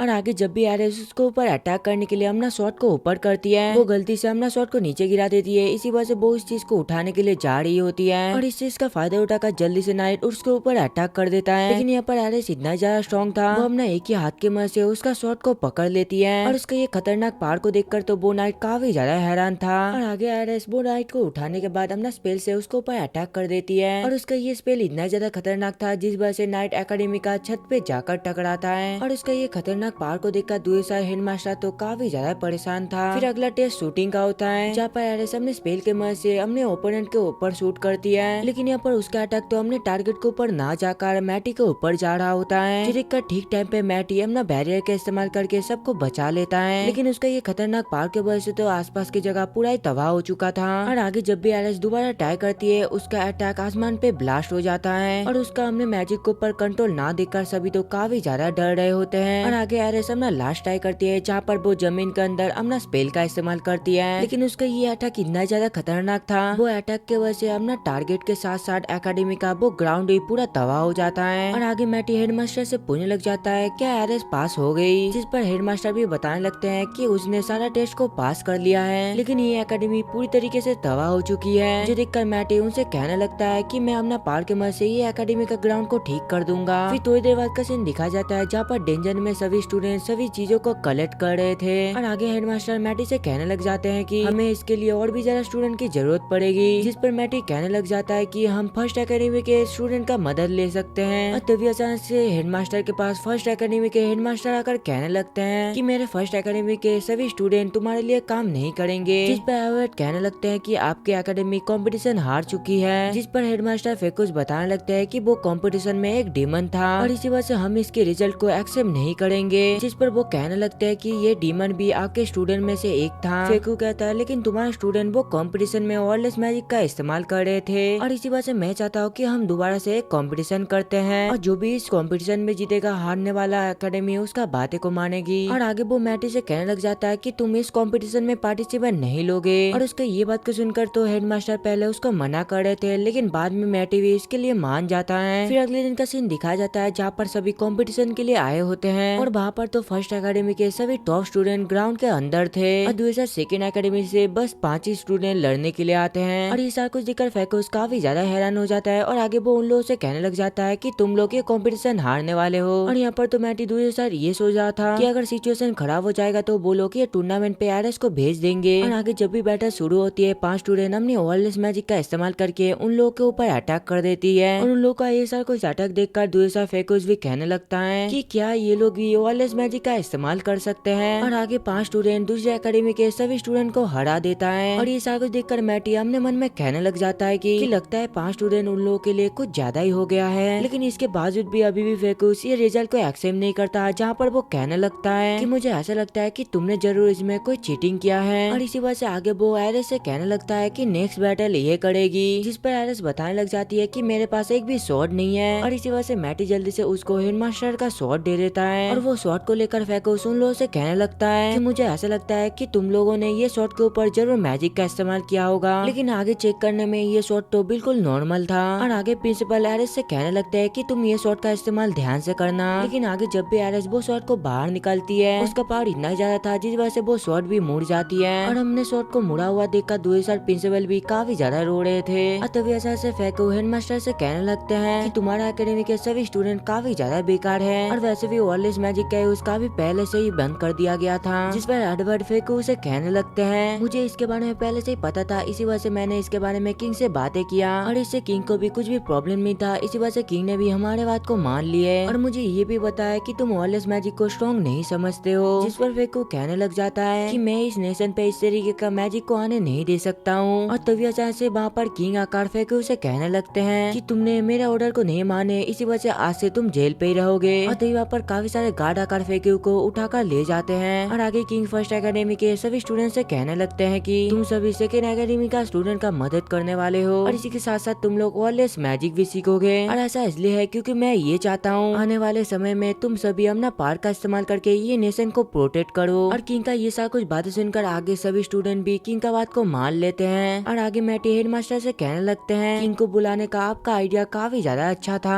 और आगे जब भी मैटी अपना पार्टी के साथ डेंजर में जाने लगता है। अल्मा उससे कहने लग जाती है कि इस फर्स्ट अकेडमी का सभी स्टूडेंट हमारा मदद कर रहे हैं और इसी वजह से बैरियर काफी जल्दी बनकर तैयार हो जाएगा। और आगे लूड़ी पूछने लग जाती है कि आखिरकार हम ये डेंजर में क्या करने के लिए आए हैं। मैटी बताता है कि हमें 60 सेंटीमीटर का एक मैजिक स्टोन चाहिए और आगे वो बताने लग जाता है कि आयरिस का भी मैजिक स्टोन 70 सेंटीमीटर का है। और उसका ये बात को सुनकर तो आयरिस काफी ज्यादा डर जाती है और आगे अल्मा उससे पूछने लग जाती है कि क्या तुम आयरिस को मारने के बारे में सोच रहे हो, जिस पर मैटी बताने लग जाता है कि ऐसा बात नहीं है। ये कहकर वो डेंजर के काफी अंदर जाने लगते हैं, जहाँ पर लूडी और अल्मा मिलकर डेंजर के सभी मॉन्स्टर को काफी इजीली हरा रहे होते हैं। और दूसरी साइड तो आयरिस अपना पार को कंट्रोल बिल्कुल भी नहीं कर पा रही थी। और आगे अल्मा बताने लग जाती है कि मैं पहली बार 17 फ्लोर पर आया हूँ, जिस पर आयरिस उन दोनों को बताने लग जाती है कि एक पर्सन ऐसा भी है जो कि 600 से भी ऊपर फ्लोर पर जा चुका है, जिस पर मैटी अपना मन में कहने लग जाता है कि वो मैं ही था। और आगे मैटी लूडी को मैजिक स्टोन इस्तेमाल करने के लिए एक फॉर्मेशन बनाने के लिए कहता है। और आगे जब भी लूडी ये सारा कुछ करने लगती है वो काफी ज्यादा थक जाती है और इसी वजह से मैटी आगे उसका मदद करने लग जाता है। और आगे जब भी आयरिस अपना मैजिक पावर की मदद से फॉर्मेशन को बनाने लग जाती है, ये देखकर जल्दी से मैटी आयरिस को अपना पावर लो करने के लिए कहता है। और उसका ये बात को सुनकर दूसरे साइड आयरिस को तो ऐसा लग रहा था कि मैटी उसको और भी ज्यादा मैजिक यूज करने के लिए कह रहा है। और इसी वजह से आगे आयरिस भी मैजिक का यूज काफी ज्यादा करने लग जाती है। और इसी वजह से उस जगह पर काफी खतरनाक एक ड्रैगन आ जाता है। और वो खतरनाक ड्रैगन को देखकर आगे मैटी बताने लग जाता है कि ये ड्रैगन का स्टोन 60 सेंटीमीटर से भी ज्यादा है। और इसी वजह से वो आयरिस से कहने लग जाता है कि तुम जल्दी से वो ड्रैगन के साथ लड़ाई करो। लेकिन आगे जब भी आयरिस उसको ऊपर अटैक करने के लिए जाती है, वो ड्रैगन आयरिस के ऊपर अटैक करके उसको दूर फेंक देता है। और ऐसा कुछ देखकर मैटी उससे कहने लग जाता है कि हमें वो ड्रैगन को हराने के लिए मैजिक फॉर्मेशन का यूज करना पड़ेगा। और इसी वजह से आगे वो आयरिस से कहने लग जाता है कि तुम जल्दी से वो ड्रैगन का ध्यान अपने ओर खींचो और इसमें अल्मा और लूडी तुम्हारा मदद करेंगे और तब तक मैं दूसरे साथ फॉर्मेशन बनाता हूँ। और आगे जब भी आयरिस वो ड्रैगन का मजाक उड़ाती है, वो ड्रैगन तो उसका ही पीछे पड़ जाता है। और आगे जब भी अल्मा और लूडी वो ड्रैगन के ऊपर अटैक करते हैं, उन लोगों का ये नॉर्मल अटैक से वो ड्रैगन का तो कुछ भी नहीं हो रहा था। और दूसरे साइड हम लोग मैटी को देखते हैं जो कि अपना पार का मदद से मैजिक फॉर्मेशन को बना रहा होता है। और तभी अचानक से वो ड्रैगन लूडी और अल्मा के ऊपर अटैक करने के लिए आ रहा होता है। और ये देखकर मैटी आयरिस से कहने लग जाता है कि तुम जल्दी से उन दोनों को प्रोटेक्ट करो। जो सुनकर आयरिस भी जल्दी से वो ड्रैगन को जोरदार एक मुक्का मारती है और उसका ये पंच इतना ज्यादा खतरनाक था वो ड्रैगन भी नीचे गिर जाता है। और आगे आयरिस अपने हाथों की मदद से वो ड्रैगन को काफी ज्यादा चोट पहुंचाने लग जाता है। और ये सारा कुछ तो देखकर दूसरा अल्मा और लूडी काफी ज्यादा हैरान हो रहे थे कि आखिरकार कोई बिना वेपन पे कैसे एक ड्रैगन के साथ लड़ सकता है। और तभी अचानक से वो ड्रैगन आयरिस को अपने पैर से दबा देता है और इसी वजह से तो आयरिस जमीन पे दब गई थी। और वो ड्रैगन का ये सारा कुछ हरकत देखकर आयरिस मैटी से पूछने लग जाती है कि ये ड्रैगन आखिरकार अपनी पावर का इस्तेमाल क्यों नहीं कर पा रही है। मैटी बताता है मैंने इसका पावर को क्रिस्ट के मदद से सील कर दिया है। और आगे मैटी आयरिस से कहने लग जाता है कि तुम जल्दी से वो ड्रैगन का काफी ज्यादा मजाक उड़ाओ। और उसके ये बात को सुनकर आगे आयरिस भी उसका काफी ज्यादा मजाक उड़ाने लग जाता है। और उसका ये सारी कोई बातें सुनकर आगे वो ड्रैगन भी अपना सबसे स्ट्रॉन्गेस्ट अटैक को करने वाला होता है। और तभी अचानक से मैटी अपने ड्रैगन फॉर्मेशन को एक्टिव कर लेता है। और आगे मैटी सभी को यहाँ से भागने के लिए कहता है। और उसका ये बात को सुनकर आयरिस जल्दी से जाकर वो एक गड्ढे में गिर जाती है। और आगे मैटी उसके सामने एक बड़ा सा बैरियर को बना देता है जिससे कि वो ये ब्लास्ट से बच सके। और तो यहाँ पर उस जगह पर काफी खतरनाक एक ब्लास्ट होता है, जिसके बाद आयरिस वो ड्रैगन का क्रिस्टल को उन तीनों के पास लेकर आती है। जो देखकर मैटी आयरिस से कहने लग जाता है कि लगता है अभी टाइम आ चुका है तुमको हमारे पार्टी में ज्वाइन होने का। और उसका ये बात को सुनकर आयरिस पूछने लग जाती है कि क्या मैं ऐसा कर सकती हूँ। और उसका ये बात को सुनकर आगे अल्मा और लूडी काफी ज्यादा खुश हो जाते हैं। और आगे मैटी कहने लग जाता है कि अब हमें आयरिस को ट्रेन करना पड़ेगा जिससे कि वो अपना ये ह्यूमन बॉडी को कंट्रोल करना सीख जाए। और आगे जब भी वो लोग एकेडमी पे पहुंचते हैं, मैटी आयरिस से कहने लग जाता है कि तुम इस जगह पर भागकर हम ना ह्यूमन बॉडी को कंट्रोल करना सीखोगे। और आगे सभी अपना सर के ऊपर एक टारगेट लेकर भाग रही होती है और ये असल में अल्मा का टारगेट होगा जिसको कि उसको शूट करना पड़ेगी। और यहाँ पर तो आयरिस काफी बार हारती है लेकिन इसके बावजूद भी वो हार नहीं मानती। और आगे लूडी मैटी से पूछने लग जाती है कि आखिरकार मुझे किस तरीके की ट्रेनिंग करनी पड़ेगी, जिस पर मैटी उसको बताने लग जाता है कि तुम अपना पावर के मदद से अपने हाथों से सभी का वेपन बनाओगे। और उसका ये बात को सुनकर आगे लूडी भी काफी ज्यादा एक्साइटेड हो जाती है। और आगे वो आयरिस को सभी एलिमेंट के बारे में बताने लग जाता है, जिस पर आयरिस उसे कहने लग जाती है कि मैं एक साथ इतने सारे एलिमेंट को क्रिएट नहीं कर सकती हूँ। जिस पर मैटी उसे कहने लग जाता है कि तुम ये सबको कॉम्बाइन करके इसका इस्तेमाल कर सकते हो। और आगे लूडी ये सब का इस्तेमाल करके अपना मैजिक इनहेंसमेंट करने लगती है। और दूसरे आयरिस और अल्मा काफी ज्यादा ट्रेनिंग कर रहे होते हैं। और आगे अल्मा के पूछने पर मैटी बताने लग जाता है कि लूडी सबके लिए काफी सारा वेपन को बना रहा है। और आगे जब भी लूड़ी अपना वेपन का इस्तेमाल करती है वो एक ही अटैक में हमने सामने काफी बड़ा एक पत्थर को काट देता है। और आगे अल्मा भी अपना न्यू बो का इस्तेमाल करती है जहाँ पर वो भी पहली बार में पत्थर को तोड़ देती है। और यहाँ पर तो एरेस को एक स्पेयर मिला था और आगे जब भी एरेस इसका इस्तेमाल करती है वो भी काफी इजीली पत्थर को तोड़ देती है। और इसी के साथ साथ वो एकेडमी का दीवार भी टूट जाती है। और आगे मैटी सबसे कहने लग जाता है कि तुम सभी मेरे से फाइट करो। ये सुनकर सभी उसके साथ ट्रेनिंग करने लग जाते हैं। और बाद में हेडमास्टर सभी स्टूडेंट से कहने लगते हैं कि हम लोगों को बैरियर बनाने के लिए काफी ज्यादा मेहनत करना पड़ेगा। जिसके बाद सभी स्टूडेंट डेंजर में आकर मटेरियल को कलेक्ट करने लगते हैं। और आगे जब भी अल्मा और लूड़ी मैटी के पास आते हैं मैटी बताता है कि एक डीमन डेंजर के अंदर आ गया है और इसी वजह से तुम दोनों को वो डीमन के पास जाकर लड़ना होगा। और उसका ये बात को सुनकर आगे वो दोनों भी उसका बात को मान लेते हैं जहाँ पर उसको पता चलता है कि अब उन दोनों को अपना पावर के ऊपर पूरा विश्वास है। फिर थोड़ी देर बाद का सीन दिखाया जाता है जहाँ पर वो दोनों एक लड़की के साथ जंगल पर आ जाते हैं और तभी अचानक से उन लोगों के ऊपर एक डीमन आकर अटैक कर देता है। और ये देखकर जल्दी से अल्मा जाकर वो डीमन को खत्म कर देती है लेकिन तभी वहाँ पर और एक दूसरा डीमन भी आ जाती है। और ये देखकर अल्मा उसके ऊपर भी अपना एरो से अटैक कर देती है लेकिन उसके अटैक से तो वो दूसरे डीमन को तो कुछ भी नहीं हुआ था। और ये देखकर लूड़ी हमने शॉट के मदद से उसको ही खत्म कर देता है। और उन दोनों को तो इस तरीके से लड़ती हुए देख वो लड़की तो काफी ज्यादा हैरान थी। और आगे उसको एहसास होता है कि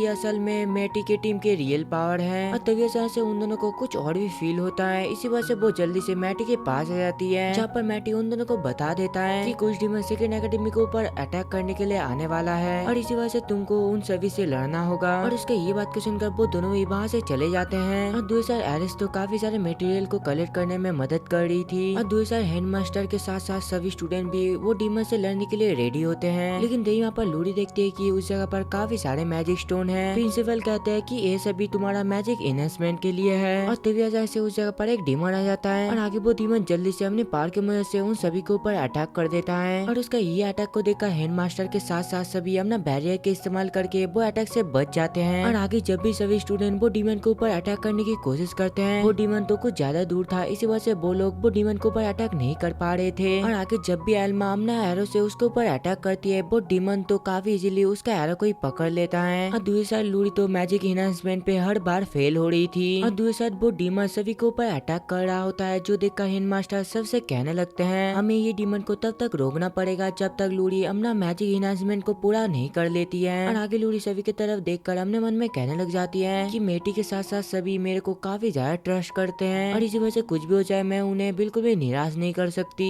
और आगे वो अपना लास्ट मैजिक स्टोन पर अपना इन्हांसमेंट को पूरा कर लेती है और आगे वो एरो वो अल्मा को देती है जो देखकर अल्मा जल्दी से अपने एरो की मदद से वो डीमन के ऊपर अटैक कर देती है। लेकिन यहाँ पर तो वो एरो वो डीमन को नहीं लगा था जिस वजह से वो काफी ज्यादा खुश हो रहा होता है। लेकिन तभी अचानक से वो एरो पीछे से आकर वो डीमन को लगता है और इस चीज का फायदा उठाकर जल्दी से सभी स्टूडेंट अपना मैजिक का इस्तेमाल करके वो डीमन के ऊपर अटैक कर देते हैं। और उन लोग का इतने सारे अटैक की वजह से तो वो डीमन वहाँ पर ही मारा गया था जिस वजह से सभी काफी ज्यादा खुश हो जाते हैं। लेकिन तभी अचानक से उस जगह पर काफी सारे डीमन आ जाते हैं जो देखकर सभी काफी ज्यादा डर रहे होते हैं। और आगे जब भी अल्मा उनसे लड़ने के लिए जा रही होती है लूड़ी उससे कहने लग जाती है कि तुम उससे मत लड़ो क्योंकि तुम अकेले उनका सामना नहीं कर सकते हो। और उसका ये बात को सुनकर अल्मा लूड़ी को बताने लग जाती है कि हमें मैटी के ऊपर भरोसा रखना चाहिए और मुझे पक्का यकीन है कि वो हम सभी को प्रोटेक्ट कर लेगा। लेकिन तभी वहाँ पर उस जगह पर मैटी आ जाता है और एक एक करके वो सभी डीमन को हराने लग जाता है। लेकिन लड़ने से पहले वो सभी डीमन को भागने का एक मौका देता है लेकिन वो सभी डीमन तो मैटी के बात नहीं सुनते और सभी उसके ऊपर अटैक करने लगते हैं। और इसी वजह से मैटी एक एक करके सभी डीमन को अपने शॉट के मदद से हराने लग जाता है। और आगे जब भी वो सभी को हराकर नीचे आता है अल्मा और लूड़ी जाकर उसको हक कर लेती है। और आगे मैटी सभी को बताने लग जाता है कि उसने बैरियर का काम कर लिया। और आगे मैटी अपनी पावर की मदद से वो बैरियर को भी एक्टिवेट कर देता है और इसी वजह से पूरे रॉयल कैपिटल के ऊपर एक बैरियर लग जाता है। लेकिन तभी अचानक से एरिस बताने लग जाती है कि बहुत सारे डीमन यहाँ पर ही आ रहे हैं जिस पर लूड़ी बताने लग जाती है लगता है ये सभी डीमन वो क्रिस्टल के मदद से आ रहे हैं। जिस पर मैटी कहने लग जाता है कि हम सभी को वो डीमन से डरने की जरूरत नहीं है और वैसे भी हम सभी मॉन्स्टर को हरा सकते हैं। फिर थोड़ी देर बाद का सीन दिखाया जाता है जहाँ पर सभी स्टूडेंट बैरियर के बाहर आ जाते हैं और तभी अचानक से हेडमास्टर सबसे कहने लगते हैं कि कुछ भी हो जाए हम सभी को वो मॉन्स्टर को हराना ही पड़ेगा। और दूसरा सभी मॉन्स्टर उन लोगों के ऊपर अटैक करने के लिए भी आ रहे होते हैं। लेकिन यहाँ पर तो सभी डीमन एक एक करके मैटी के ट्रैप में फंसकर वहाँ पर ही मारे जा रहे होते हैं। और आगे सभी स्टूडेंट भी अपनी पावर की मदद से एक एक करके सभी मॉन्स्टर को हरा देते हैं। और तभी अचानक से एरिस कहने लग जाती है कि कुछ बड़े मॉन्स्टर भी हमारे ऊपर अटैक करने के लिए आ रही है। और उसके ये बात को सुनकर मैटी जल्दी से ग्राउंड पे टेलीपोर्ट हो जाता है जहाँ पर वो हेडमास्टर से कहने लग जाता है कि यहाँ से आगे हम लोग संभाल संभाल लेंगे। और आगे मैटी एरिस को उठाकर वो मरे से मॉन्स्टर को ऊपर फेंक देता है और इसी वजह से वो मॉन्स्टर भी नीचे गिर जाता है, जिससे इसका फायदा उठाकर सभी अपने पार्क की मदद से वो मॉन्स्टर को हरा देते हैं। और तभी अचानक से उस जगह पर काफी बड़ा एक गेट ओपन हो जाता है और ये देखकर मैटी कहने लग जाता है कि मैंने ये गेट काफी टाइम बाद देखा है और ये गेट एक एक करके सभी मॉन्स्टर को अपने अंदर एब्जॉर्ब कर लेगा और थोड़ी देर बाद ही ये सभी मिलकर एक काफी बड़ा मॉन्स्टर में कन्वर्ट हो जाएंगे। और आगे उठ के जाने के बाद उस जगह पर काफी बड़ा एक मॉन्स्टर आ जाता है और इतना बड़ा मॉन्स्टर को देखकर यहाँ पर तो लूड़ी और एलम काफी ज्यादा डर रही थी और ऐसा कुछ देखकर मैटी कहने लग जाता है कि मैं उससे लड़ने के लिए जा रहा हूँ। और जाने से पहले वो एरिस से कहती है कि तुम जल्दी से ये मॉन्स्टर के पैर के ऊपर अटैक करो और उसके ये बात को सुनकर एरिस भी उसके पैर के ऊपर अटैक कर देती है। लेकिन आगे जब भी मैटी अपने शॉट के मदद से वो मॉन्स्टर की आंखों के ऊपर अटैक करता है, वो देखते देखते काफी जल्दी अपने आंखों को हील कर लेता है। और देखकर आगे मैटी अपने मैजिक इनहेंसमेंट का इस्तेमाल करके वो मॉन्स्टर से लड़ने लग जाता है। लेकिन यहाँ पर तो मैटी के हर एक अटैक वो मॉन्स्टर को हील कर रहे थे और इसी वजह से आगे मैटी अपना मैजिक सर्कल का इस्तेमाल करके उसके ऊपर काफी सारा अटैक करने लग जाता है। लेकिन आगे जब भी वो मॉन्स्टर अपने आप को हील करने के लिए जाता है, मैटी सीधा जाकर उसका गर्दन को काट देता है और इसी वजह से वो मॉन्स्टर वहाँ पर ही हार जाता है। और वो मॉन्स्टर को हराने के बाद मैटी सर से कहने लग जाता है कि तुम सभी अब यहाँ पर आ सकते हो क्योंकि ये मॉन्स्टर हार चुका है। और आगे मैटी बताने लग जाता है कि अब वो रॉयल कैपिटल के बाहर वाले डेंजन पर जाने वाला है क्योंकि अभी उसके लिए कैपिटल पर कुछ भी नहीं बचा है। और इसी के साथ साथ उसने रॉयल कैपिटल को प्रोटेक्ट करने के लिए एक काफी पावरफुल बैरियर को भी बना दिया है। और अगले दिन पे मैटी इसके बारे में हेडमास्टर से बातें करता है, जहाँ पर हेडमास्टर उससे कहने लगता है कि मुझे पहले से ही पता था कि तुम एक दिन न एक दिन ये एकेडमी को छोड़कर यहाँ से चले जाओगे, लेकिन दुख इस बात का है कि स्टूडेंट तुमसे और कुछ नहीं सीख पाएंगे। और आगे मैटी बताने लग जाता है कि वो बाहर की दुनिया पे ड्रैगन वेनिस के ऊपर इन्वेस्टिगेशन करने के लिए जा रहा है। और उसका ये सारा कुछ बातें सुनकर आगे हेडमास्टर भी इसके लिए मान जाते हैं, जहाँ पर वो मैटी से कहने लगते हैं कि तुम हमेशा ही एकेडमी के स्टूडेंट रहोगे और अगर तुमको कभी भी मदद चाहिए होगा तो रॉयल कैपिटल तुम्हारा हमेशा ही मदद करेगा। और उसका ये सारा कुछ बातें सुनकर लूरी को भी पता चल जाता है कि मैटी यहाँ से जाने वाला है, जिस वजह से वो काफी ज्यादा सैड थी। और आगे हेडमास्टर सबसे कहने लगते हैं कि तुम सब भी मैटी के साथ जा सकते हो। और उसका ये बात को सुनकर वो सभी के सभी काफी ज्यादा खुश हो जाते हैं और आगे वो चारों एक साथ अपने न्यू एडवेंचर पर निकल पड़ते हैं। और यहाँ पर वो सभी तो इसके लिए काफी ज्यादा एक्साइटेड होते हैं। और आगे जब भी मैटी अपने दोस्तों के साथ एडवेंचर पर जा रहा होता है, उसको जाते हुए देखकर एक बच्चा उसको अपने जर्नी के लिए गुड लक कहता है। और उसका ये सारा कुछ बातें सुनकर अल्मा और लूरी काफी ज्यादा खुश हो जाती है, जहाँ पर वो कहने लग जाती है कि मुझे ऐसा लगता है कि हमें ये जर्नी में काफी ज्यादा मजा आने वाला है। जिस पर मैटी उन दोनों से कहने लग जाता है कि हम हमारे जर्नी पे मजे करने के लिए नहीं जा रहे हैं और हमें सबसे पहले हमारा मिशन को पूरा करना है और अभी हम सभी मिलकर एक नया डेंजन पर जाने वाले हैं। और उसके ये सारा कुछ बातें सुनकर अल्मा बताने लग जाती है कि वो डंजन काफी ज्यादा खतरनाक है और उस जगह पर 100 से भी ज्यादा फ्लोर है, लेकिन हम लोग को चिंता करने का बिल्कुल भी जरूरत नहीं है क्योंकि हम लोग डेंजन सिटी में पूरा सेफ रहेंगे। और उसका ये सारा कुछ बातें सुनकर मैटी उससे पूछने लग जाता है कि आखिरकार ये डेंजन सिटी क्या है, जिस पर लूरी बताने लग जाती है कि डेंजन के ऊपर एक सिटी को बनाया गया है, उसे ही डेंजन सिटी कहते हैं। और उसका ये सारा कुछ बातें सुनकर वो तो काफी ज्यादा हैरान हो जाता है क्योंकि उसके पास लाइफ में ऐसा कुछ भी नहीं था। और आगे एल्मा मैप को चेक करते हुए बताने लग जाती है कि हमें मिलकर डेंजन जाने में काफी ज्यादा टाइम लग जाएगा, जिस पर मैटी उससे कहने लगता है कि हम वहाँ पर एक दिन में ही पहुँच सकते हैं। एल्मा पूछती है क्या तुम ये जंगल से जाने वाले हो, लेकिन इस जंगल में तो काफी सारे खतरनाक मॉन्स्टर रहते हैं और उनमें से काफी सारे मॉन्स्टर हमसे भी काफी ज्यादा स्मार्ट हैं। और उसका ये सारी कुछ बातें सुनकर मैटी काफी ज्यादा एक्साइटेड हो जाता है, जहाँ पर वो कहने लग जाता है कि मैं भी वो सारा मॉन्स्टर के साथ एक बार मिलना चाहता हूँ। और आगे वो सभी जंगल में पहुँच जाते हैं और ये सारा कुछ देखकर एल्मा कहने लग जाती है कि हमारे पास अभी भी टाइम है कि हमें ये जंगल से चले जाना चाहिए, जिस पर मैटी कहने लग जाता है कि इसका कोई भी जरूरत नहीं है। और आगे आयरिस भी बोलने लग जाती है कि अगर कोई मॉन्स्टर हमारे ऊपर हावी हो जाएगा तो मैं अपनी ड्रैगन फॉर्म पर आकर सभी को बचाकर यहाँ से लेकर जाऊंगी। और उसके ये बात को सुनकर मैटी उससे कहने लग जाता है लेकिन तुम्हारा विंग सभी भी पूरी तरीके से हील नहीं हुए, जिस पर आयरिस कहती है हाँ मैं तो इसके बारे में भूल ही गई थी। और आगे अल्मा रेस्ट करने के लिए कहने लग जाती है, इसी वजह से मैटी भी मान जाता है। और यहाँ पर सभी को तो काफी ज्यादा भूख लग रहा था और इसी वजह से मैटी सबको अपना लंच करने के लिए कहता है, जिस इनका अल्मा उससे पूछने लग जाती है कि क्या तुम अपने मैजिक पावर से खाना को यहाँ पर लेकर आ सकते हो, जिस पर मैटी कहने लग जाता है कि मैं ऐसा नहीं कर सकता। ये कहकर वो जंगल के अंदर चला जाता है हंटिंग करने के लिए। और यहाँ पर तो मैटी को जंगल में एक भी मॉन्स्टर नहीं दिखाई दे रहा था और इसी वजह से वो अपने मन में सोचने लग जाता है कि यहाँ के सभी मॉन्स्टर क्या स्मार्ट हैं और क्या सभी मॉन्स्टर लोगों का पावर को देखकर अपना प्रेजेंट को छुपा लिया है। और तभी अचानक से एक मंकी बीस्ट आकर उसके ऊपर अटैक कर देता है। फिर थोड़ी देर बाद का सीन दिखाया जाता है जहाँ पर मैटी अल्मा और लूरी के पास आ जाता है और आगे मैटी उन लोग को वही मंकी बीस्ट को दिखाता है जिसको कि उसने हराया था।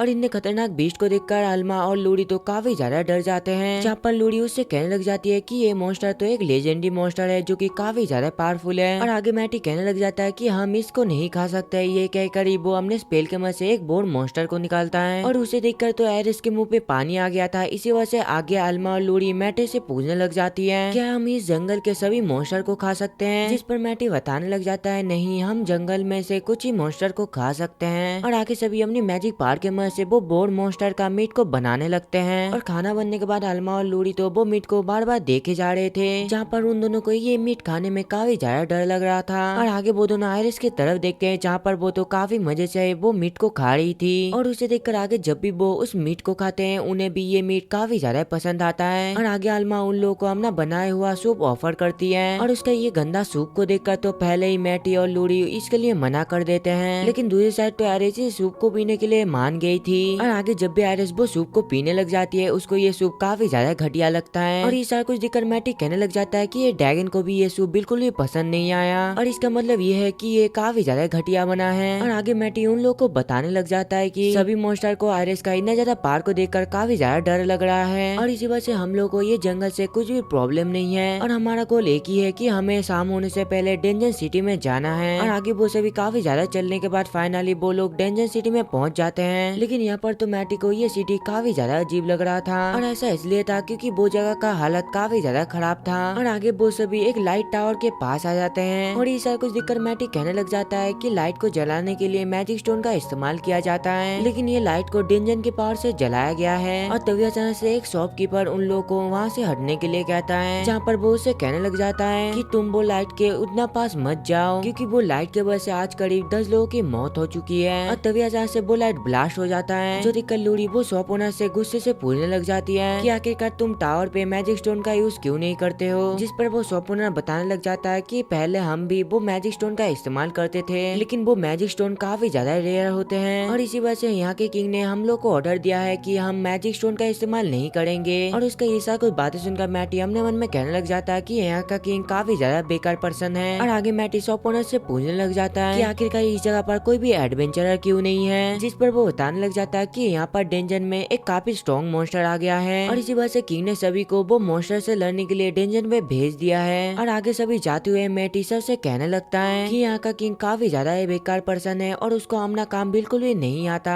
और इसी के साथ साथ किंग ने उन लोगों को डेंजर में भेज दिया है जिसके पास लड़ने का बिल्कुल भी एक्सपीरियंस नहीं है और इस सिटी में वेपन का क्वालिटी भी काफी ज्यादा बेकार है। और आगे वो सभी एक गिल्ड में पहुंच जाते हैं, जो देखकर अल्मा पूछने लग जाती है कि आखिरकार हम सब यहाँ पर क्यों आए हैं। मैटी बताता है कि डेंजर पे जाने के लिए हम लोगों को गिल्ड से सबसे पहले परमिशन लेना पड़ेगा और हम असल में यहाँ पर परमिशन के लिए आए हैं। और आगे जब भी मैटी गिल्ड के अंदर जाता है वो रिसेप्शनिस्ट से डेंजर पे जाने का परमिशन के बारे में पूछता है, जिस पर रिसेप्शनिस्ट बताने लग जाती है कि परमिशन आने में थोड़ा सा टाइम लगेगा क्योंकि यहाँ पर डेंजन पे जाने का परमिशन के लिए किंग का सभी रूल को मानना पड़ता है। और आगे वो रिसेप्शनिस्ट मैटी को सारा रूल बता देती है और यहाँ पर तो मैटी को इससे बिल्कुल भी प्रॉब्लम नहीं था क्योंकि वो तो यहाँ पर डेंजन को बस क्लियर करने के लिए आया था। और उसका ये सारा कुछ बातें सुनकर वहाँ के कुछ एडवेंचरर उन लोगों का काफी ज्यादा मजाक उड़ाने लगते हैं कि हम ये डेंजन का मॉन्स्टर को भी हरा नहीं पाए तो आखिरकार ये बच्चा क्या ही कर लेगा। और तभी उस जगह पर एक लड़की घबराती हुई आकर सबसे पूछने लग जाती है कि क्या यहाँ पर कोई हीलिंग मैजिक जानता है। और ऐसा इसलिए है क्योंकि काफी सारे लोग डेंजन पे जाने के वजह से इंजर्ड हो चुके हैं और हमें उसका मदद चाहिए। और आगे जब भी मैटी वो जगह पर जाता है वो काफी ज्यादा हैरान हो जाता है क्योंकि उस जगह पर काफी सारे लोग थे जो कि हद से ज्यादा इंजर्ड थे। और आगे मैटी अपनी मैजिक से सभी को चेक करने लग जाता है, जिसके बाद वो उन सभी को एक एक करके रैनो दे देता है और ये रैनो के मदद से तो वो काफी चोट लगने वाला बंदे को भी हील कर सकता है। और आगे जब भी मैटी उन सभी को हील करने के लिए जा ही रहा होता है और तभी वहाँ पर हीलर का हेड आकर वो मैटी से कहने लग जाते हैं कि हमें सबसे पहले वो सभी का मदद करना चाहिए जो कि कम इंजर्ड है और इससे हम काफी इजीली सभी को बचा सकते हैं। और उसके ये बात को सुनकर आगे मैटी उनसे पूछने लग जाता है कि आप इन सभी को क्या हील कर सकते हैं, जिस पर वो हीलर का हेड उसको साफ साफ मना कर देता है। और आगे मैटी एक एक करके अपने मैजिक से सभी को हील करने लग जाता है और ये देखकर तो सभी के सभी काफी ज्यादा शॉक थे कि आखिरकार एक बच्चा इतना जल्दी सभी को कैसे हील कर सकता है। और आगे वो एक साथ मिलकर एक एक करके सभी को हील करने लगता है और उन लोगों को इतना मेहनत करता हुआ देखकर वही एडवेंचर आकर मैटी का काफी ज्यादा मदद करने लगता है। और इसी तरीके से सभी कुछ ही देर के अंदर सबका जान तो बचा लिए थे। और इसी वजह से हीलर का हेड मैटी से पूछने लग जाते हैं कि क्या तुम एक हीलर हो, जिस पर मैटी बताने लग जाता है कि मैं अपनी हीलिंग मैजिक काफी कम इस्तेमाल करता हूँ। और इसके ये बात को सुनकर हीलर का हेड काफी ज्यादा हैरान हो जाते हैं, हैं, जहाँ पर वो कहने लगते हैं सच में तुम्हारी हीलिंग पावर बहुत ही ज्यादा स्ट्रॉन्ग है। और आगे मैटी इस सिटी का किंग के बारे में पूछने लग जाता है जो कि काफी ज्यादा अच्छे हैं, जिस पर वो बताने लगते हैं कि हमारा ओरिजिनल किंग नींद में मारे गए। और आखिरकार किंग किस लिए मारे गए हैं, हमने ये चीज का पता लगाने के लिए उनका बॉडी को बाद में चेक किया, जहाँ पर हम लोग को पता चला कि उनको किसी भी प्रकार की बीमारी नहीं थी। और उसका ये सब कुछ बातें सुनकर बाद में मैटी को भी ये सब कुछ समझ आने लगता है। और आगे वो सभी वहाँ से जाने लगते हैं, जहाँ पर मैटी अपने मन में सोचने लग जाता है कि ये सब के पीछे शायद डीमन का हाथ हो सकता है। और ऐसा भी पॉसिबल हो सकता है कि यहाँ का किंग भी डीमन है, जिसने कि यहाँ का ओरिजिनल किंग को मारकर खुद किंग बन गया। फिर थोड़ी देर बाद का सीन दिखाया जाता है, जहाँ पर मैटी रॉयल एकेडमी के प्रिंसिपल को भेजने के लिए एक लेटर को लिख रहा होता है। और आगे जब भी वो लेटर अल्मा को देता है, अल्मा उससे कहने लग जाती है कि ये लेटर को देखकर मुझे ऐसा लग रहा है कि ये फेक लेटर है, जिस पर वो बताने लग जाता है कि ये बॉक्स के नीचे वाले हिस्से में ओरिजिनल लेटर को रखा गया है और ये चीज मेरा और प्रिंसिपल का आइडिया था और हम इसी तरीके से एक दूसरे को लेटर लिख कर भेजते हैं। और यहाँ पर तो मैटी ने ये लेटर के अंदर यहाँ के किंग के बारे में बताया था, जो कि काफी ज्यादा घटिया है। और आगे सभी एक साथ सोने लगते हैं, लेकिन यहाँ पर मैटी और लूरी को बिल्कुल भी नींद नहीं आ रही थी। और ऐसा इसलिए था क्योंकि ये पहली बार है जहाँ पर सभी एक साथ सो रहे हैं। और अगले दिन पे मैटी के साथ साथ सभी डेंजन के अंदर पहुँचते हैं। और आगे मैटी डेंजन पे कुछ मॉन्स्टर को हराने के बाद उसका सामानों को वो गिल में बेचने के लिए आता है। और आगे जब भी वो रिसेप्शनिस्ट वो आइटम को देखती है, वो काफी ज्यादा हैरान हो जाती है। और आगे वो रिसेप्शनिस्ट को ये भी पता चल गया था कि ये मॉन्स्टर को सभी लड़कियों ने मिलकर हराया है। ये सुनकर वो तो काफी ज्यादा हैरान हो जाती है। और आगे वो रिसेप्शनिस्ट मैटी से कहने लग जाती है कि तुमको इसके बदले में काफी सारे रिवॉर्ड मिल जाएंगे, लेकिन इसके लिए मुझे सबसे पहले किंग को इसके बारे में इन्फॉर्म करना होगा। और आगे वो रिसेप्शनिस्ट एक लेटर में मैटी और उसके ग्रुप के बारे में लिख देती है। और आगे मैटी भी अपना पावर का इस्तेमाल करके वो लेटर को पढ़ लेता है। और तभी अचानक से आयरिस मैटी से कहने लग जाती है कि मुझे काफी ज्यादा भूख लगी है। फिर रात का सीन दिखाया जाता है, जहाँ पर किंग मैटी के ग्रुप के बारे में लेटर पढ़कर काफी ज्यादा खुश हो जाते हैं। और तभी हम लोग दूसरी साइड मैटी को देखते हैं, जो कि सभी के साथ एक रेस्टोरेंट पे खाना खा रहा था। और आगे जब भी मैटी अपने पीछे दो लोगों को देखता है, वो समझ जाता है कि किंग ने उन लोगों के ऊपर नजर रखने के लिए उन लोगों को उनके पीछे भेजा है। और आगे जब भी वो लोग वहाँ से जाने लगते हैं, वो दोनों बंदा भी उसका काफी देर से पीछा कर रहा था। और ये देखकर मैटी जल्दी से सभी को दूसरे साइड चलने के लिए कहता है। और उसके ये बात को सुनकर लूरी उससे पूछने लग जाती है, लेकिन होटल तो दूसरे साइड है। और उसके ये बात को सुनकर मैटी अपना टेलीपैथी का इस्तेमाल करके उन लोग को बताने लग जाता है कि किंग ने हमें पकड़ने के लिए कुछ आदमी को भेजा है और अभी वो सभी लोग काफी देर से हमारा पीछा कर रहे हैं। और उसका ये बात को सुनकर आगे सभी उसका बातों को समझ जाते हैं। और तभी अचानक से मैटी के साथ साथ सभी एक दूसरी जगह पर टेलीपोर्ट हो जाते हैं। और ये देखकर वो सभी के सभी काफी ज्यादा हैरान हो जाते हैं और उन लोगों को ढूंढने लगते हैं। और तभी उनके पीछे मैटी आकर उनसे पूछने लग जाता है कि मैं अपना होटल का रास्ता भूल चुका हूँ, तो क्या आप सभी लोग मुझे अपना होटल का रास्ता बता सकते हो। जिस पर उनमें से एक बंदा होटल का रास्ता उसको बता देता है। और उसका ये सारा कोई बातें सुनकर मैटी उससे कहने लग जाता है, मैं तो तुमको अभी तक नहीं बताया कि आखिरकार मैं कौन से होटल में रहने वाला हूँ, तो आखिरकार तुम लोग को कैसे पता चला कि मेरा होटल उस जगह पर ही है। और उसका ये सारा कोई बातें सुनकर उन लोगों को भी पता चल गया है कि मैटी को सारा कुछ पता चल गया है। और इसी वजह से आगे वो लोग मैटी को पकड़ लेते हैं और सबसे कहने लगते हैं कि यहाँ पर हमें किंग ने भेजा है तुम सभी को पकड़ने के लिए, और इसी वजह से तुम सबके सब हमारे साथ ही चलोगे। और यहाँ पर मैटी तो डरने की एक्टिंग कर रहा था, इसी वजह से सभी काफी ज्यादा हंसने लगते हैं। और यहाँ पर तो उन सबको ऐसा लग रहा था कि मैटी ये टीम के अंदर सबसे ज्यादा कमजोर है और उसको बस हीलिंग मैजिक ही आता है, लेकिन उन लोगों को अभी तक पता नहीं है कि मैटी सबसे ज्यादा ताकतवर है। और आगे मैटी आयरिस को ऑर्डर देता है कि तुम इन सभी को मारकर बेहोश कर दो। और उसके ये बात को सुनकर आयरिस भी उससे लड़ने के लिए आगे बढ़ती है। और उसको आते हुए देखकर जब भी एक बंदा अपने वेपन से उसके ऊपर अटैक करने की कोशिश करता है, उल्टा उसका वेपन ही टूट जाता है। और आगे आयरिस उन सभी को मारकर बेहोश कर देती है। फिर अगले दिन का सीन दिखाया जाता है, जहाँ पर मैटी के पास प्रिंसिपल का एक लेटर आया था और उस लेटर में ये लिखा था कि रॉयल एकेडमी से एक बंदा उससे मिलने के लिए एक जगह पर आने वाला है और वो बंदा उसको डेंजर में मिलेगा। ये सुनकर वो लोग जल्दी से डेंजर पर पहुंच जाते हैं, लेकिन यहाँ पर तो उन लोगों को डेंजर में कोई भी दिखाई नहीं दे रहा था। और इसी वजह से लूरी मैटी से कहने लग जाती है कि मुझे ऐसा लगता है कि शायद वो बंदा यहाँ पर नहीं आया है। जिस पर मैटी कहता है नहीं, वो लड़का यहाँ पर आ चुका है। ये क्या करीब वो उसको सामने आने को कहता है। और उसका ये बात को सुनकर तभी अचानक से एक बंदा उसके सामने आता है, जहाँ पर वो मैटी से कहने लग जाता है कि मुझे रॉयल कैपिटल से भेजा गया है और मुझे यहाँ पर किंग ने छुपने के लिए ऑर्डर दिया था, इसी वजह से मैं इतना देर से छुपा हुआ था क्योंकि किंग को पहले से विश्वास था कि मैटी उसको पहले ढूंढ लेगा और अगर तुम्हारा अलावा कोई और होता तो वो मुझे ढूंढ नहीं पाता।